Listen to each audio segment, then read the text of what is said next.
Have you ever been devastated by the death of someone and then had to deal with the grief afterwards?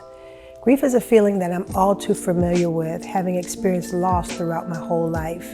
In the process of healing after the successive deaths of my mother, son, aunt, and husband, one of the most effective tools I found was journaling. Journaling allowed me to get all my frustrations and also all my gratitude onto a page. It was the journaling after the death of my husband that led to my book, Wholehearted Grief.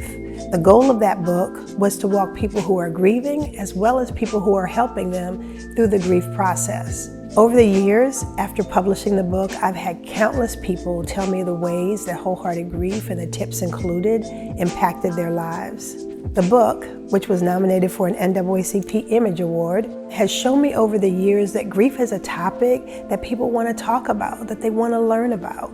Rather than just being insight into my personal experience, every chapter of this book, Wholehearted Grief, gives you deeper insight into topics that are faced by people who are grieving. Each chapter ends with tips for people who are experiencing grief or for the folks who are helping them through the grief process. As an example, in one chapter of the book, I talk about being a secondary survivor. This is where you grieve more than the title someone had, but the role that they actually played in your life. In the book, I share that I was a secondary survivor when it came to the death of my aunt. And it was okay that I grieved her just as deeply as her children did. The key, and what I share in the book, is that you shouldn't feel the need to hold in your grief because you think others have more of a right to grieve than you. Your grief is valid.